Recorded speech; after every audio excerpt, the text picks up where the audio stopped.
Hello दोस्तों, आज हम लोग स्टार्ट करने जा रहे हैं स्ट्रक्चर ऑफ ईयर। जो हमारे कानों का स्ट्रक्चर है, जो साउंड चैप्टर में दिया गया है, जितना दिया गया उतना ही पढ़ेंगे, ठीक है। और थोड़ा मैं ज़्यादा ले दिया हूँ, एनसीईआरटी में इतने नहीं दिया हुआ है, लेकिन मैं आप लोगों को थोड़ा समझाने के लिए ये लाया हूँ। आप लोग ध्यान से सुनिएगा, ठीक है। चलिए, और हमारे चैनल मैथमेटिक्स वाला पर आप लोगों का बहुत बहुत स्वागत है। और हमारे चैनल मैथमेटिक्स वाला को आप लोग सब्सक्राइब करें, लाइक करें और इस वीडियो को ज़्यादा से ज़्यादा शेयर करें। और जो भी डाउट होता है इसको कमेंट में जरूर कमेंट करें, ठीक है। चलिए स्टार्ट करते हैं। ये स्ट्रक्चर ऑफ ईयर मतलब कान का स्ट्रक्चर है, ठीक है, जो आपको ऊपर स्क्रीन पर भी दिखाई दिया होगा। चलिए सबसे पहले हम देखते हैं ये वाला जो पार्ट है ना, ये वाला है, ये कान का जो ये वाला पार्ट होता है ईयर का, इसको बोलते हैं आउटर ईयर, मतलब बाहरी हिस्सा कान का। इसको बोलते हैं ये वाला जो दिख रहा है पार्ट, इसको बोलते हैं मिडिल ईयर। क्या बोलते हैं? मिडिल ईयर, बीच वाला। इसको बोलते हैं इनर ईयर। ये वाला जो है इसको बोलते हैं इनर ईयर। क्या? इनर, अंदर, अंदर वाला पार्ट। चलिए अब बाहर का फंक्शन देख लेते हैं क्या होता है। सबसे पहले ये वाला जो पोर्शन है इसको हम लोग बोलते हैं क्या? पिन्ना। पिन्ना। क्या? पिन्ना। क्या बोलते हैं हम लोग? पिन्ना, ठीक है। और इसका काम क्या होता है? यहाँ से साउंड साउंड जो होता है ना, हम लोगों के पास जो आवाज आता है वेव के थ्रू आता है, ठीक है। तो वो वेव को क्या करता है? मतलब इस तरह आता है ना, तो इसमें मान लो ये है, ये आ रहा है, इस टकरा के अंदर घुस जाता है, ठीक है। मतलब इसको कलेक्ट करने का काम करता है, वेव कलेक्ट करने का, ठीक है, पिन्ना। उसके बाद जो यहाँ पर ईयर कैनाल होता है, ये वाला जो रास्ता होता है ना, यहाँ से जाने वाला, यहाँ से जो साउंड वेव जाता रहता है ना, तो ये रास्ता होता है जहाँ पर ये 2 से 3 सेंटीमीटर का होता है, लगभग लगभग सभी आदमी का 2 से 3 सेंटीमीटर के बीच में ही सफर आता है, ठीक है। और यहाँ पर एक ईयर ड्रम होता है। इसका ड्रम क्यों नाम दिया गया है? क्योंकि आप लोगों को स्क्रीन पर दिखाई दिया होगा ड्रम। वहां पर उसका जो ऊपर वाला लेयर होता है जिसको बजाया जाता है, उसी तरह इस पर थोड़ा भी साउंड वेव, थोड़ा भी मतलब टकराहट होती है ना, तो यहाँ पर यह वाइब्रेट करने लगता है। इसी की वजह से यहाँ पर मिडिल ईयर वाला, यहाँ पर 3 बोन है, जो हमारे बॉडी का सबसे छोटा छोटा बोन होता है, ठीक है। सबसे स्मॉलेस्ट बोन क्या होता है, कोई पूछ दे तो ईयर में मिडिल ईयर का, यहाँ पर मिडिल ईयर का ये 3 बोन है, हैमर, एनविल, स्टिरअप, ठीक है। इसको और कुछ भी बोलते हैं बायोलॉजी के टर्म में, लेकिन आप लोगों को फिजिक्स के टर्म में हैमर, एनविल, स्टिरअप बोला जाता है, ठीक है। चलिए अब इन तीनों का फंक्शंस देख लेते हैं। एयर ड्रम हो गया। एयर ड्रम जैसे वाइब्रेट करेगा ना, तो ये चिपका हुआ है एयर ड्रम से, हैमर चिपका हुआ है एयर ड्रम से, तो हैमर भी वाइब्रेट करने लगेगा। जैसे हैमर वाइब्रेट करेगा तो एनविल चिपका हुआ है हैमर से, तो एनविल भी वाइब्रेट करने लगेगा। जैसे एनविल वाइब्रेट करेगा तो स्टीरअप भी वाइब्रेट करेगा। यहाँ पर एक लिक्विड भरा हुआ होता है। ये जो आपको कोकिला दिख रहा है, ये कोकिला कोकिला दिख रहा है, ये वाला कोकिला, तो ये भी वाइब्रेट करने लगता है। मतलब यहाँ पर जो लिक्विड होता है ये वाइब्रेट करने लगता है इसके वाइब्रेशन की वजह से, ठीक है। तो ये वाइब्रेट करते करते देखो, ये जो ये वाला रास्ता होता है ना, ये वाला जहां तक एनविल स्टीरअप, देखो ये एनविल है, ठीक है, यहाँ पर स्टीरअप होगा, ये वाला,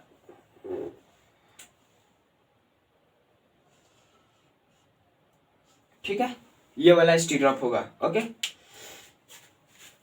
तो ये ओवल विंडो है, ये जो विंडो होता है यहाँ पर आपको स्टीरअप होगा, ये भी वाइब्रेट करने लगा था, अंदर का लिक्विड भी वाइब्रेट करता है। वो लिक्विड वाइब्रेट करते करते यहाँ तक आता है। यहाँ पर जो ऑडिटरी नर्व्स होता है, ये नर्व्स दिख रहा है आप लोगों को, ये वाला नर्व्स दिख रहा है। वो नर्व्स में इलेक्ट्रिकल इम्पल्स में जो साउंड एनर्जी होता है, साउंड वेव होता है ना, वो इलेक्ट्रिकल इम्पल्स में चेंज होकर, इलेक्ट्रिकल एनर्जी में चेंज होकर हमारे ब्रेन में जाता है। तो हम लोगों को लगता है हाँ, ब्रेन कहता है हाँ साउंड सुनाई दे दिया, अब साउंड सुनाई दे दिया। मतलब ये इतना फास्ट प्रोसेस होता है, इतना फास्ट प्रोसेस, बहुत फास्ट प्रोसेस होता है, ठीक है।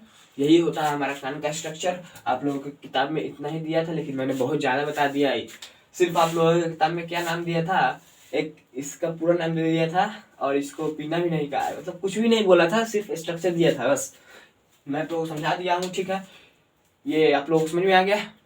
चलिए तो हम लोग, चलिए क्या है एम्पलीट्यूड, टाइम पीरियड, फ्रीक्वेंसी।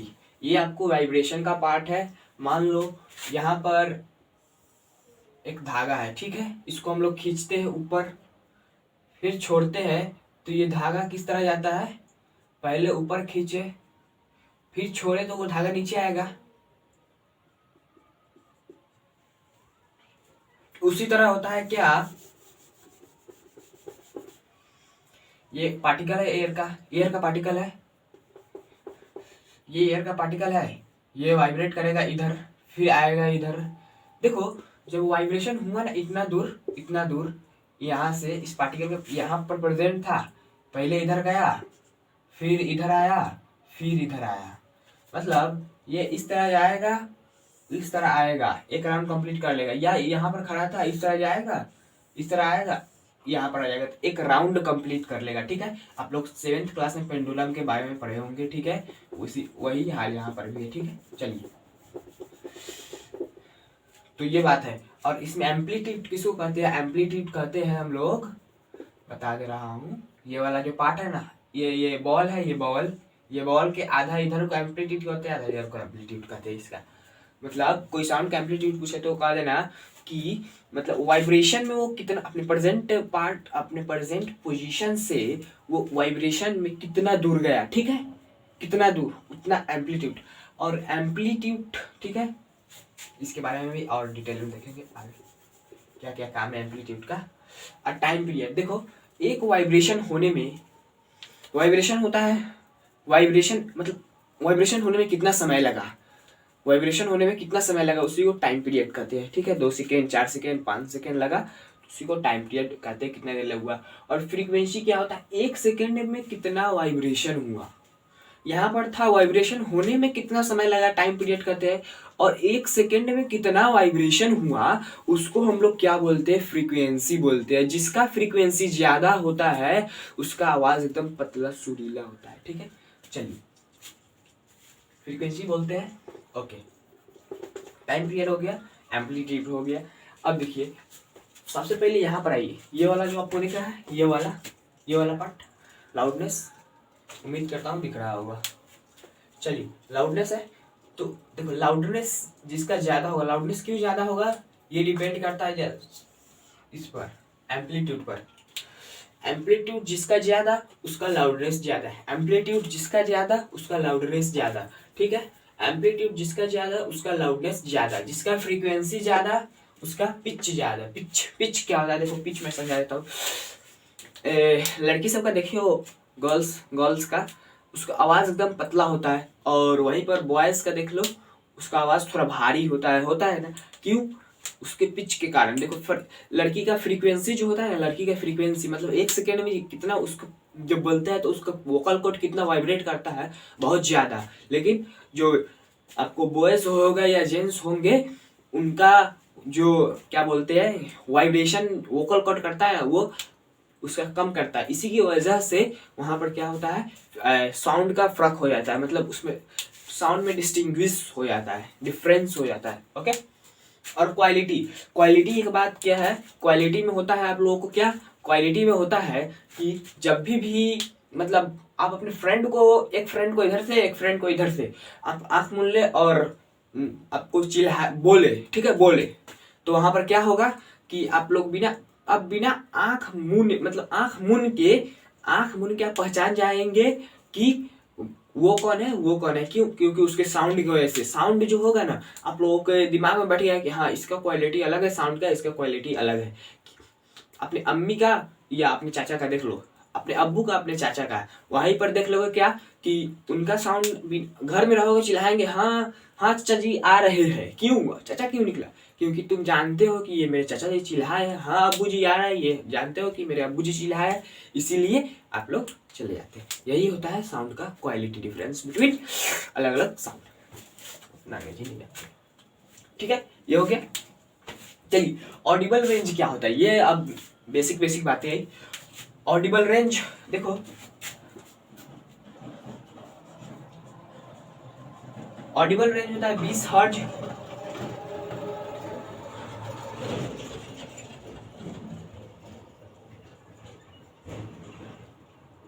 चलो ऑडिबल रेंज होता है क्या 20 हर्ट्ज टू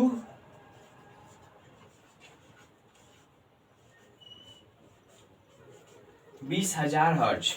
देखो फ्रीक्वेंसी का एसआई यूनिट क्या होता है? हर्ट्ज। फ्रीक्वेंसी का एसआई यूनिट हर्ट्ज, ठीक है, लिख देता हूं। SI unit of frequency is, जिसको हम लोग डिनोट करते हैं एच जेड से, ठीक है। यही होता है फ्रीक्वेंसी का एसआई यूनिट। यहां से देखो यहां तक हमारा अथी होता है, ऑडिबल रेंज होता है साउंड का, मतलब 20 हर्ट्ज, मतलब 1 सेकेंड में कोई पार्टिकल अगर 20 दाल वाइब्रेट करते करते हमारे कानों में आएगा तो हम लोग सुन सकते हैं, या 20,000 दाल वाइब्रेट करते करते बाहर है, ये मेरा हाथ है, मान लो इसको पार्टिकल, ये 20,000 बार 1 सेकेंड में वाइब्रेट कर रहा है, मान लो है नहीं, ये कर रहा है, तो ये आएगा जब हमारे कानों में जाएगा तो वहां पर सुनाई देगा। यदि 20,000 एक हो गया तो नहीं सुनाई देगा, ठीक है। 19 हो गया तो नहीं सुनाई देगा। 20 से 20,000, सिर्फ 20 से 20,000, 20 है उसमें 3 को जोड़ दो, इन दोनों के बीच का ऑडिबल रेंज होता है। ऑडिबल माने जो मतलब हम लोगों को लायक हो, मतलब सुनाई दे हो, हम लोग उसी को ऑडिबल रेंज बोलते हैं साउंड का। 20,000, 20 से 20,000, बस सिंपल है, 20 से 20,000। इनऑडिबल रेंज क्या होता है? मतलब ये हम लोग का ऑडिबल हो गया, इससे जो आउट होगा उसको हम लोग इनऑडिबल बोल देंगे। 20 से नीचे कितना है? 19 है, 18 है, 17 है, 16 है, 15 है, 14 है, 13 है, 12 है, 11 है, 10 है और है। और 20,000 से 20,001, 20,002, 20,003, 20,004 आगे इन्फिनिटी तक आएगा, ठीक है। तो वो जो होगा उसको हम लोग इनऑडिबल साउंड बोलते हैं, जो हम लोगों के सुनने के लायक नहीं है, जो हम लोग उसको सुन नहीं सकते, ठीक है, उसको इनऑडिबल बोलते हैं। उसको अति ऑडिबल बोलते हैं जो हम लोग सुन सकते हैं, जिसको हम लोग सुन नहीं सकते उसको हम लोग इनऑडिबल बोलते हैं, ठीक है। चलिए इंफ्रासोनिक क्या होता है? देखो इंफ्रासोनिक साउंड क्या होता है? 20 हर्ट्ज है, इससे कम वाले साउंड को हम लोग इंफ्रासोनिक साउंड बोल देते हैं। 20 हर्ट्ज है, 20 हर्ट्ज क्या है? 20 हर्ट्ज से जितने नीचे होंगे, 19, 18, 17, 16, 15, 14, 13, 12, 11, 10, ये सब जितने हैं ना, इसको हम लोग इंफ्रासोनिक साउंड बोलते हैं। क्या बोलते हैं? Infrasonic sound. ये वाला आपका नाम है इंफ्रासोनिक साउंड। क्या है? Infrasonic sound. ओके, अब देखिए, अब जो 20,000 से ज्यादा होगा, ये 20 से कम था इंफ्रासोनिक, 20,000 से ज्यादा है तो उसको अल्ट्रासोनिक बोल देते हैं। कुछ नहीं है, इंफ्रा के जगह पर अल्ट्रा लगा दिया गया है और कुछ नहीं किया गया है, ठीक है। ये इंफ्रा है, यहाँ पर अल्ट्रा लगा दिया गया, अल्ट्रासोनिक साउंड, ठीक है। अल्ट्रासोनिक साउंड 20,000 से ज्यादा वाले साउंड को अल्ट्रासोनिक, 20,000 से ज्यादा वाले को अल्ट्रासोनिक, 20 से कम वाले को इंफ्रासोनिक। अल्ट्रासोनिक साउंड कौन प्रोड्यूस करता है ये मैं बता देता हूँ। 20,000 से ज्यादा, 20,000 हर्ट्ज से ज्यादा साउंड फ्रीक्वेंसी वाला कौन प्रोड्यूस करता है? बैट। कौन? बैट। इसको बोलते हैं बैट, चमगादड़, जो रात को उड़ता रहता है। वो मतलब अपने भोजन की तलाश में ये सब रेडिएशन छोड़ता रहता है। मतलब ये साउंड होता है ना, उन लोगों का साउंड 20,000 हर्ट्ज से ज्यादा होता है, करीब करीब बहुत ज्यादा होता है, लगभग 5,000 का, उतना नहीं, 50,000 होता है लगभग, उतना नहीं जाओ आप लोग। सिंपल बैट्स छोड़ता है, ठीक है, भोजन की तलाश में आता है। तो नॉइज पोल्यूशन क्या होता है? मतलब गाड़ी उड़ी, फैक्ट्री ट्रेन व्रेन ये सब चलते रहता है तो आवाज करता है, उसी को नॉइज पोल्यूशन कहते हैं। सिंपल है, नॉइज पोल्यूशन। ज्यादा आवाज हो रहा है आजकल मशीन्स की वजह से, इसी को नॉइज पोल्यूशन होता है। उसके बाद harm of noise pollution. Noise pollution का हार्म क्या है? नॉइज पोल्यूशन का हार्म क्या है? देखो, अगर हम कांस्टेंट आवाज सुनते रहे, ईयरफोन लगा लेता है कोई बच्चा, हाँ सिंपल एकदम गाना सुनता रहता है ना जब, तो वहां पर एक कांस्टेंट आवाज कहीं कहीं पर आता है, तो वो नहीं करना है, क्योंकि कांस्टेंट आवाज हमारे सुनने की रेंज को घटा देता है। कांस्टेंट आवाज सुनने की रेंज को, क्षमता को घटा देता है, ठीक है। इसीलिए आप लोग कांस्टेंट आवाज मत सुनिए, इसलिए कहा जाता है ईयरफोन लगा के नहीं रहिए ज्यादा देर, थोड़ा देर लगाइए, छोड़ दीजिए, या आवाज कम करके सुनिए, ठीक है। लेकिन कांस्टेंट आवाज नहीं रहना चाहिए। कांस्टेंट आवाज आप लोग 1 घंटा सुनिएगा, आपका सुनने की क्षमता बहुत कम हो जाती है। धीरे धीरे अगर हमेशा आप लोग करते रहेंगे ऐसा काम, तो आपकी सुनने की क्षमता बहुत कम हो जाएगी, ठीक है। यही होता है हार्म ऑफ सुनने। और भी हार्म होता है बहुत ज्यादा, मतलब किसी के माइंड का प्रेशर, कोई मतलब हार्ट अटैक भी आ जाता है साउंड की वजह से, बहुत चीज होता है, ठीक है। तो हमारा आज का सेशन ये खत्म हो गया और ये चैप्टर भी खत्म हो गया। अब कल से हम लोग देखेंगे कौन सा चैप्टर है, उसके बाद स्टार्ट करेंगे वो भी। उसके बाद हाँ, आप लोगों को जो भी डाउट हो रहा है वो कमेंट में जरूर कमेंट करें, और इस वीडियो को लाइक करें, शेयर करें, और हमारे चैनल मैथमेटिक्स वाला को सब्सक्राइब करें, ठीक है।